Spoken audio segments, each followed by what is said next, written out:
Jadi kita harus sportif, oke? Salam NKRI. Pusing say, kan? Tapi berhubung netizen itu baik banget ya, terus IT-nya berjalan juga.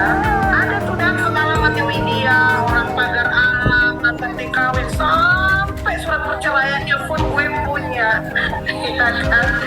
Jadi nggak sulit lah dari Widya, lu lagi di Jawa Timur, lu lagi di mana gue juga tahu. Udahlah Widya ya, udah. Gue nggak ada urusan sama lu, tapi kalau karena dia udah nyerang pribadi sampai bawa suamiku dibilang dibunuh karena gue kan kurang ajar itu. Nah, ya kan, terus kenapa kalau lu bawa suami gue ini pengacaranya Pina, kenapa lu jadi nyerang gue, ngomong-ngomongin gue ini itu, emang kenapa? Salahnya gue apa, gue tanya. Udah, kalau kalian nggak suka sama gue jangan masuk ke room gue, ngapain sih gue aja ngeliatin live gue sana, ikutin aja demi kalian, apa suku kalian. Buat pengacara yang sombong itu ya pengacaranya siapa itu, si Vina itu ya saya sedikit ya, maaf ya, sekedar mengingatkan ya, di atas langit masih ada langit ya.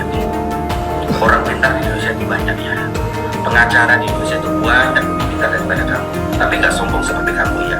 Kamu baru menangani kasus ini ya, tapi sombongnya naudzubillah min dzalik, karena merasa diekspos di media, merasa diekspos di TV ya. Tetapi kamu tidak menyadari kesombongan kamu itu bisa menghancurkan diri kamu sendiri. Bukti di sini ya, kesombongan kamu itu mencuit masyarakat Indonesia, menghujat dan membenci kamu ya. Karena kenapa? Kamu tidak menerima kritikan dari orang lain dan kamu tidak menerima saran dari orang lain yang memberi masukan ideal. Seakan-akan kamu itu hebat, padahal kamu ini masih membutuhkan informasi dari masyarakat, masih membutuhkan informasi dari media dan netizen. Itu ya, contoh-contoh orang sombong kayak gini nih ya, menghancurkan dirinya sendiri nih ya. Belum sehebat Hotman Paris saja sudah congkak, sudah sombongnya naudzubillah min dzalik. Masih banyak kok pengacara-pengacara yang lain lebih hebat daripada kamu. Masih banyak orang pintar-pintar lebih daripada kamu. Cuma mereka nasibnya tak terekspos, tak terhembus oleh media, tak terhembus oleh berita. Paham? Jadi saya ingatkan kepada kamu ya, apapun terima masukan dari orang lain, apapun kritikan dari orang lain, saran dari orang lain, terima masukan dalam hatimu, rangkul jadi satu. Kamu bisa memilih dan memilah mana yang baik dan mana yang tidak. Sebab apa? Ini untuk menjadikan kamu supaya lebih hebat dan lebih hebat. Tapi jika kamu mengandalkan keegoan kamu, kesombongan kamu, kemeletehan kamu, insya Allah hancur karirmu, hancur. Tidak ada orang yang memandang kamu. Bahkan di kasus ini orang pun sudah tahu karakter kayak kamu kayak apa. Jadi jangan pernah sombong. Itu nasihat saya buat kamu ya. Kalau kamu ini jadi seorang pengajar terkenal, tinggi hati, jangan congkak, jangan sombong, jangan. Terima masukan kritikan dari orang lain. Apapun masuk dalam hatimu, rangkul menjadi satu, dan intisarinya kamu yang mengeluarkan sendiri. Faham? Kesombongan akan menghancurkan diri kamu sendiri ya. Kamu belum tentu hebat, masih ada orang yang lain yang lebih hebat daripada kamu. Kamu masih banyak perlu belajar dan belajar lagi. Satu kata buat saya, reportase buat pengacara yang hebat, yang uangnya banyak, dan pengacara calon wali kota Bandar Lampung dan mantu calon legislatif dari PDIP ya. Reportase kalian kalah gesit yang namanya sama Bapak Deddy Mulyadi dan Widya, ya kan? Masa uang miliaran banyak bertumpuk itu kalah gesit dengan Bang Deddy Mulyadi, kalah gesit dengan Widya yang memberikan info, ya kan? Masa seorang calon wali kota Bandar Lampung yang namanya Putri Paslon Pansos itu ya kalah gesit yang namanya urusan Vina ini, kasus Vina ini kalah gesit dengan Pak Deddy Mulyadi. Saya acungin 4 jempol buat Pak Deddy ya, itu saya. Karena apa? Masa uang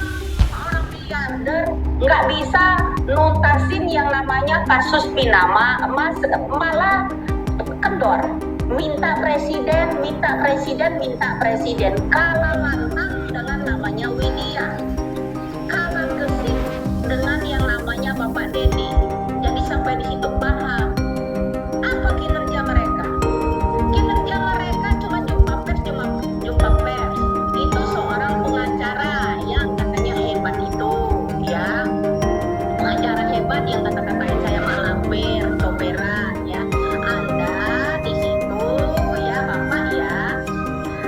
Tugasnya apa? Cuma jumpa pers, cuma mengambil data laporan dari timnya toh kan. Nah, kalau Bapak Dedi Mulyadi langsung, meskipun di prank gitu loh sama orang-orang itu, ya, meskipun di prank Bapak Dedi, ya, katanya ada yang nggak bisa motor, ditambah lagi dengan video call dengan Oya, ada seorang anak juga mantan bupati itu nggak bisa nyopir mobil, ya kan?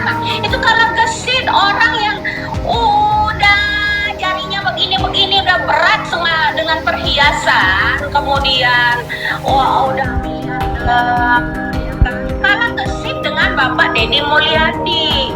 Kemudian yang namanya pengacara calon paslon, ya, pansos, calon wali kota Bandar Lampung, yang namanya putri yang sibuk cari video, ya, kalah lantang dengan media, ya kan? Kasus ini, kasus Cirebon, katanya dia pengacara ngurusinnya dari 2016 sampai sekarang, nggak ada menemukan titik terang. Sudah, kalau titik terang saya kan satu stop, periksa orang tua ini itu saja beserta jajarannya. Oke, itu saya. Nah, kalian mana pendapatnya? Ada nggak mengarah ke arah jenderal-jenderal di situ? Nggak ada. Sejauh ini Putri ada nggak mengangkat yang kasus-kasusnya Vina Cirebon ini? Kasus-kasusnya ini mengarah ke orang tuanya Iki. Ada nggak? Nggak ada. Cuman siapa yang angkat ini? Oh. Kemudian yang panas siapa? Putri. Yang panas siapa? Ya satu lagi pengacara yang katanya hebat. Kehebatan Anda kalah gesit dengan Bapak Dedi Mulyadi. Jujur aja gua, orangnya jujur loh. Terbuka banget saya orangnya, ya. Saya tuh lebih jujur aja.